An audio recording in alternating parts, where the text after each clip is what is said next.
Paradoxical Sajid পর্ব ১১ আল কোরআন কি মানবরচিত? বিরাট আলিশান একটি বাড়ি। মোগল আমলের সম্রাটেরা যেরকম বাড়ি বানাত অনেকটাই সেরকম। বাড়ির সামনে দৃষ্টিনন্দন একটি ফুলের বাগান। বাগানের মাঝে ছোট ছোট কৃত্রিম ঝর্ণা আছে। এই বাড়ির মালিকের রুচিবোধের প্রশংসা করতেই হয়। ঝামের ঢাকা শহরের মধ্যে এটি যেন এক টুকরো স্বর্গখণ্ড। কিন্তু অবাক করা ব্যাপার হল বাগানের কোথাও লাল রঙের কোনো ফুল নেই। এত বড় বাগানবাড়ি, অথচ কোথাও একটি গোলাপের চারা পর্যন্ত নেই। বিস্ময়ের ব্যাপার তো বটেই। আমরা এসেছি সাজিদের এক দূর সম্পর্কের খালুর বাসায়। ঢাকা শহরে বড় ব্যবসা আছে ওনার। বিদেশেও নিজের ব্যবসা বাণিজ্যের শাখা প্রশাখা ছড়িয়েছেন। ছেলেমেয়েদের কেউ লন্ডন, কেউ ক্যানাডা, আর কেউ সুইজারল্যান্ডে থাকে। ভদ্রলোক ওনার স্ত্রীকে নিয়ে ঢাকাতেই রয়ে গেছেন, শিকড়ের টানে, জন্মভূমির মায়ায়। তবে ঢাকায় নিজের বাড়িখানাকে যেভাবে তৈরি করেছেন, বোঝার উপায় নেই যে এটি ঢাকার কোনো বাড়ি নাকি মস্কোর কোনো ভিআইপি ভবন। আমাকে এদিক সেদিক তাকাতে দেখে সাজিদ প্রশ্ন করল, এভাবে চোরের এত এদিক সেদিক তাকাচ্ছিস কেন? আমি ভ্যাবাচ্যাকা খাওয়ার মতো করে বললাম, না, আসলে তোর খালুকে নিয়ে ভাবছি। ওনাকে নিয়ে ভাবার কি আছে? আমি বললাম, অসুস্থ মানুষদের নিয়ে ভাবতে হয়, এটাও এক প্রকার মানবতা, বুঝলি? সাজিদ আমার দিকে বড় বড় চোখ করে তাকিয়ে বলল, অসুস্থ মানে? কে অসুস্থ? তোর খালু। তোকে কে বলল উনি অসুস্থ? আমি থামলাম। বললাম, তুই এত কিছু খেয়াল করিস, এটা করিসনি? কোনটা? তোর খালুর বাগানের কোথাও কিন্তু লাল রঙের কোনো ফুল গাছ নেই। প্রায় সব রঙের ফুল গাছ আছে, লাল ছাড়া। এমনকি গোলাপের একটি চারাও নেই। তো তো আর কি, তিনি হয়তো colour blind, specifically red colour blind. Sajid কিছু বলল না। হয়তো সে এটা নিয়ে আর কোনো কথা বলতে চাচ্ছে না, অথবা আমার যুক্তিতে সে হার মেনেছে। সাজিদ কলিং বেল বাজাল। ঘরের দরজা খুলে দিল একটি ১৩-১৪ বছর বয়সী ছেলে, সম্ভবত কাজের ছেলে। আমরা ভেতরে ঢুকলাম। ছেলেটি বলল, আপনারা এখানে বসুন, আমি কাকাকে ডেকে দিচ্ছি। ছেলেটা একদম শুদ্ধ বাংলায় কথা বলছে। বাড়ির মালিককে স্যার বা মালিক না বলে কাকা বলছে। সম্ভবত ওনার কোনো গরিব আত্মীয়ের ছেলে হবে। যাদের খুব বেশি টাকা পয়সা হয়, তারা গ্রাম থেকে গরিব আত্মীয়দের বাসার কাজের চাকরি দিয়ে দয়া করে। ছেলেটা ভদ্রলোককে ডাকার জন্য সিঁড়ি বেয়ে উপরে উঠে গেল। ঘরের ভেতরটা আরও চমৎকার। নানান ধরনের দামি দামি মার্বেল পাথর দিয়ে দেওয়াল সাজানো। দোতলার কোনো এক রুম থেকে রবীন্দ্রনাথের গানের সুর ভেসে আসছে। যদি তোর ডাক শুনে কেউ না আসে, তবে একলা চলরে। আমি সাজিদকে বললাম, কিরে, তোর এরকম মোগলাই স্টাইলের একটা খালু আছে, কোনোদিন বললি না যে? সাজিদ রসকসহীন চেহারায় বলল, মোগলাই স্টাইলের খালু তো, তাই বলা হয়নি। তোর খালুর নাম কি? এম আলী। ভদ্রলোকের নামটাও ওনার বাড়ির মতোই গাম্ভীর্যপূর্ণ। আমি জিজ্ঞেস করলাম, এম আলী মানে কি? সাজিদ আমার দিকে তাকাল, বলল, মোহাম্মদ মহব্বত আলী। ভদ্রলোকের বাড়ি আর ঐশ্বর্যের সাথে নামটা একদম যাচ্ছে না। এজন্যে হয়তো মোহাম্মদ মহব্বত আলী নামটাকে শর্টকাট করে এম আলী করে নিয়েছেন। ভদ্রলোক আমাদের সামনের সোফায় পায়ের উপর পা তুলে বসলেন। মধ্যবয়স্ক মানুষ, চেহারায় বার্ধক্যের কোনো ছাপ নেই। চুল পেকেছে, তবে কলপ করায় তা ভালোমতো বোঝা যাচ্ছে না। তিনি বললেন, তোমাদের মধ্যে সাজিদ কে? আমি লোকটার প্রশ্ন শুনে অবাক হলাম খুব। সাজিদের খালু, অথচ সাজিদকে চেনে না, এটা কীরকম কথা? সাজিদ বলল, জি আমি। আই গেসড দ্যাট, লোকটা বলল। আরও বলল, তোমার কথা বেশ শুনেছি, তাই তোমার সাথে আলাপ করার ইচ্ছা জাগল। আমরা কেউ কিছু বললাম না, চুপ করে আছি। লোকটা আবার বলল, প্রথমে আমার সম্পর্কে দরকারি কিছু কথা বলে নিই। আমার পরিচয় তো তুমি জানোই সাজিদ। যেটা জানে না সেটা হলো বিশ্ববিদ্যালয় জীবন থেকে আমি একজন অবিশ্বাসী, খাঁটি বাংলায় নাস্তিক। রুবায়েত আজাদকে তো চেনো, তাই না? আমরা একই ব্যাচের ছিলাম। আমি নাস্তিক হলেও আমার ছেলেমেয়েরা কেউই নাস্তিক নয়। সে যা হোক, এটা নিয়ে আমার মাথা ব্যথা নেই। আমি ব্যক্তি স্বাধীনতায় বিশ্বাসী। সাজিদ বলল, খালু, আমি এসব জানি। লোকটা অবাক হবার ভান করে বলল, জানো? ভেরি গুড, ক্লেভার বয়। খালু, আমাকে ডেকে পাঠিয়েছেন কেন তা বলুন। ওয়েট, তাড়াহুড়ো কিসের? লোকটা বলল, এর মধ্যেই কাজের ছেলেটা ট্রে করে চা নিয়ে এলো। আমরা চায়ের কাপে চুমুক দিলাম। লোকটাকে আলাদা কাপে করে চা দেওয়া হলো। সেটা চা নাকি কফি ঠিক বোঝা যাচ্ছে না। লোকটা বলল, সাজিদ, আমি মনে করি তোমাদের ধর্মগ্রন্থ, আল কোরআন, সেটা ঐশী গ্রন্থ নয়। এটা মোহাম্মদের নিজের লেখা একটি বই। মোহাম্মদ করেছে কি, এটাকে জাস্ট স্রষ্টার বাণী বলে চালিয়ে দিয়েছে। এটুকু বলে লোকটা আমাদের দুজনের দিকে তাকালো। হয়তো বোঝার চেষ্টা করল আমাদের রিয়াকশন কি হয়। আমরা কিছু বলার আগেই লোকটা আবার বলল, হয়তো বলবে মোহাম্মদ লিখতে পড়তে জানত না, সে কিভাবে এরকম একটি গ্রন্থ লিখবে। ওয়েল, এটি খুবই লেম লজিক। মোহাম্মদ লিখতে পড়তে না জানলে কি হবে? তার ফলোয়ারদের অনেকে লিখতে পড়তে পারত, উচ্চশিক্ষিত ছিল। তারা করেছে কাজটা মোহাম্মদের ইশারায়। সাজিদ তার কাপে শেষ চুমুক দিল। তখনও সে চুপচাপ। লোকটা বলল, খালু, কিছু মনে না করলে আমি একটি সিগারেট ধরাতে পারি? অবশ্য কাজটি ঠিক হবে না জানি। আমি বললাম, শিওর। এতক্ষণ পরে লোকটা আমার দিকে ভালো করে তাকালো। একটি মুচকি হাসি দিয়ে বলল, থ্যাংক ইউ। সাজিদ বলল, খালু, আপনি খুবই লজিক্যাল কথা বলেছেন। কোরআন মোহাম্মদ সাল্লাল্লাহু আলাইহি ওয়াসাল্লামের নিজের বানানো হতেও পারে। কারণ কোরআন যে ফেরেশতা নিয়ে আসত বলে দাবি করা হয়, সেই জিব্রাইল আলাইহিসাল্লামকে মোহাম্মদ সাল্লাল্লাহু আলাইহি ওয়াসাল্লাম ছাড়া কেউই কোনোদিন দেখেনি। লোকটা বলে উঠল, এক্স্যাক্টলি মাই সান। তাহলে কোরআনকে আমরা টেস্ট করতে পারি, কি বলেন খালু? হ্যাঁ হ্যাঁ, করা যায়। বেশ উৎসাহী হয়ে উঠলেন তিনি। সাজিদ বলল, কোরআন মোহাম্মদ সাল্লাল্লাহু আলাইহি ওয়াসাল্লামের বানানো কি তা বুঝতে হলে আমাদের ধরে নিতে হবে যে মোহাম্মদ সাল্লাল্লাহু আলাইহি ওয়াসাল্লাম স্রষ্টার কোনো দূত নন। তিনি খুবই সাধারণ, অশিক্ষিত একজন প্রাচীন মানুষ।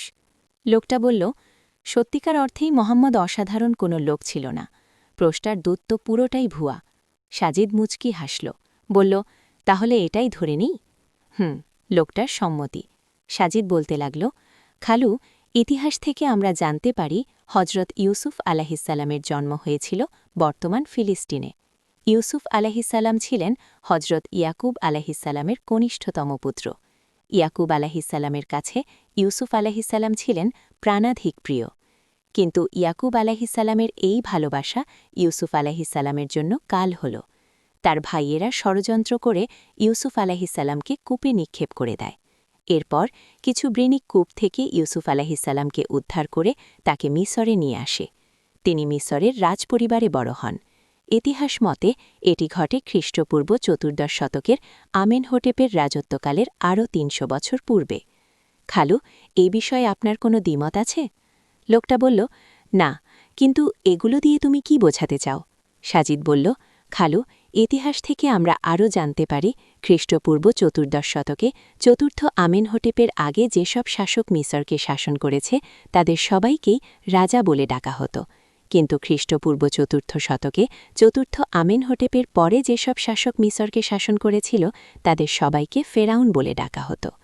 ইউসুফ আলাহিসাল্লাম মিসরকে শাসন করেছিলেন খ্রিস্টপূর্ব ১৪দশ শতকের চতুর্থ আমেনহোটেপের আগে, আর মুসা আলাহিসাল্লাম মিসরে জন্মলাভ করেছিলেন চতুর্থ আমেনহোটেপের কমপক্ষে আরও ২০০ বছর পরে। অর্থাৎ মুসা আলাহিসাল্লাম যখন মিসরে জন্মগ্রহণ করেন তখন মিসরের শাসকদের আর রাজা বলা হতো না, ফেরাউন বলা হতো। তো কিন্তু খালু, কোরআনে ইউসুফ আলাহিসাল্লাম এবং মুসা আলাহিসাল্লাম দুজনের কথাই আছে। অবাক করা ব্যাপার হচ্ছে, কোরআন ইউসুফ আলাহিসাল্লামের বেলায় শাসকদের ক্ষেত্রে রাজা শব্দ ব্যবহার করলেও একই দেশের মুসা আলাহিসাল্লামের সময়কার শাসকদের বেলায় ব্যবহার করেছে ফেরাউন শব্দটি। বলুন তো খালু, মরুভূমির বালুতে উট চড়ানো বালক মুহাম্মদ সাল্লাল্লাহু আলাইহি ওয়াসাল্লাম ইতিহাসের এই পাঠ কোথায় পেলেন? তিনি কিভাবে জানতেন যে ইউসুফ আলাইহিসাল্লামের সময় শাসকদের রাজা বলা হতো, মুসা আলাইহিসাল্লামের সময়কার শাসকদের ফেরাউন, এবং ঠিক সেই মতো শব্দ ব্যবহার করে তাদের পরিচয় দেওয়া হল? মহাব্বত আলী নামের ভদ্রলোকটি হো হো হো করে হাসতে লাগল, বলল, মুসা আর ইউসুফের কাহিনী তো বাইবেলেও ছিল, মোহাম্মদ সেখান থেকে কপি করেছে, সিম্পল। সাজিদ মুচকি হেসে বলল, খালু, matter of sorrow that Bible এই জায়গায় চরম একটি ভুল করেছে। বাইবেল ইউসুফ আলাহিসাল্লাম এবং মুসা আলাহিসাল্লাম দুজনের সময়কার শাসকদের জন্যই ফেরাউন শব্দ ব্যবহার করেছে, যা ঐতিহাসিক ভুল। আপনি চাইলে আমি আপনাকে বাইবেলের ওল্ড টেস্টামেন্ট থেকে প্রমাণ দেখাতে পারি। লোকটা কিছুই বলল না, চুপ করে আছে। সম্ভবত ওনার প্রমাণ দরকার হচ্ছে না। সাজিদ বলল, যে ভুল বাইবেল করেছে সেই ভুল অশিক্ষিত আরবের বালক মোহাম্মদ সাল্লাল্লাহু আলাইহি ওয়াসাল্লাম এসে ঠিক করে দিলেন। তা কিভাবে সম্ভব যদি না তিনি কোনো প্রেরিত দূত হন আর কোরআন কোনো ঐশী গ্রন্থ না হয়? লোকটি চুপ করে আছে। এর মধ্যেই 3টি সিগারেট খেয়ে শেষ করেছে। নতুন আরেকটি ধরাতে ধরাতে বলল, কিছুটা যৌক্তিক। সাজিদ আবার বলতে লাগল, খালু, কোরআনে একটি সূরা আছে, সূরা আল ফাজর নামে। এই সূরার 6 নম্বর আয়াতটি এরকম, তোমরা কি লক্ষ্য করনি তোমাদের পালনকর্তা এরাম গোত্রের সাথে কিরূপ ব্যবহার করেছেন? এই সূরা ফাজরে মূলত আদ জাতি সম্পর্কে বলা হয়েছে। আদ জাতির আলাপের মধ্যে হঠাৎ করে ইরাম নামে একটি শব্দ চলে এলো, যা কেউই জানত না এটা আসলে কি। কেউ কেউ বলল এটা আদ জাতির কোনো বীর পালোয়ানের নাম। কেউ কেউ বলল এই ইরাম হতে পারে আদ জাতির শারীরিক কোনো বিশেষ বৈশিষ্ট্য, কারণ এই সূরায় আদ জাতির শক্তিমত্তা নিয়েও আয়াত আছে। মোদ্দা কথা, এই ইরাম আসলে কি সেটা সুস্পষ্ট কোনো ব্যাখ্যা কেউই দিতে পারেনি তখন। এমনকি গোটা পৃথিবীর কোনো ইতিহাসে ইরাম নিয়ে কিছুই বলা ছিল না। কিন্তু 1973 সালে ন্যাশনাল জিওগ্রাফি সিরিয়ার মাটির নিচে একটি শহরের সন্ধান পায়। এই শহরটি ছিল আদ জাতির শহর। সেই শহরে পাওয়া যায় সুপ্রাচীন উঁচু উঁচু দালান।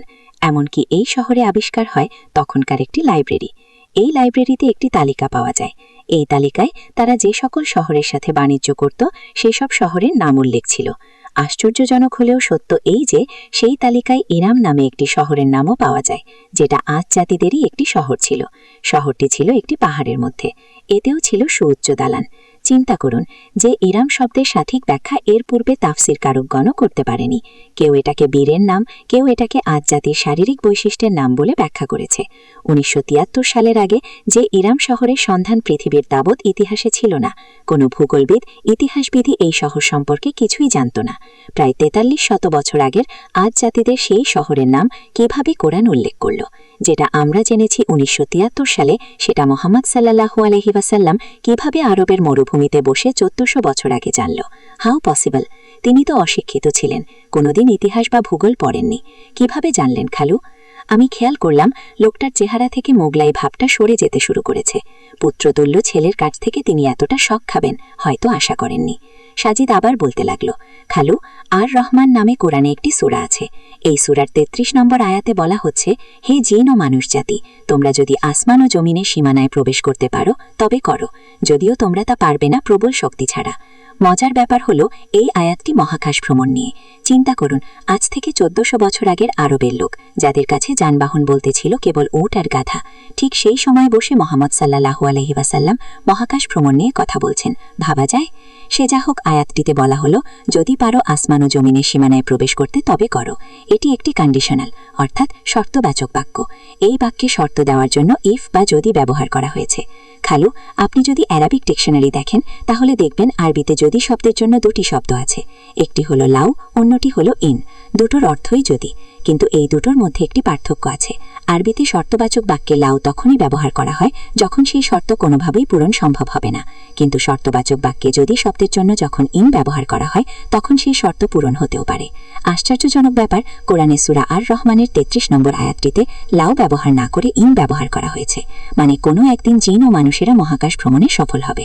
আজকে কি মানুষ মহাকাশ জয় করেনি? মানুষ চাঁদে যায়নি, মঙ্গলে যাচ্ছে না। দেখুন, 1400 বছর আগে যখন মানুষের ধারণা ছিল একটি ষাঁড় তার 2 শিংয়ের মধ্যে পৃথিবীকে নিয়ে দাঁড়িয়ে আছে, ঠিক তখন কোরআন ঘোষণা করছে মহাকাশ ভ্রমণের কথা। সাথে বলেও দিচ্ছে একদিন তা আমরা পারব। আরবের নিরক্ষর মোহাম্মদ সাল্লাল্লাহু আলাইহি ওয়াসাল্লাম কিভাবে এই কথা বলতে পারেন? এম আলী ওরফে মোহাম্মদ মহব্বত আলী নামের এই ভদ্রলোকের চেহারা থেকে আমি নাস্তিক, আমি একেবারে নির্ভুল টাইপ ভাবটা একেবারেই উধাও হয়ে গেল। এখন তাকে যুদ্ধহাত এক ক্লান্ত সৈনিকের মতো দেখাচ্ছে। সাজিদ বলল, খালু, খুব অল্প পরিমাণ বললাম, এরকম আরও শকশানিক যুক্তি দিতে পারবো যা দিয়ে প্রমাণ করে দেওয়া যায় কোরআন মোহাম্মদ সাল্লাল্লাহু আলাইহি ওয়াসাল্লামের লেখা কোনো কিতাব নয়, এটি স্রষ্টার পক্ষ থেকে আসা একটি ঐশী গ্রন্থ। যদি বলেন মোহাম্মদ সাল্লাল্লাহু আলাইহি ওয়াসাল্লাম নিজের প্রভাব বিস্তারের জন্য এই কিতাব লিখেছেন, আপনাকে বলতে হয় এই কিতাবের জন্যই মোহাম্মদ সাল্লাল্লাহু আলাইহি ওয়াসাল্লাম।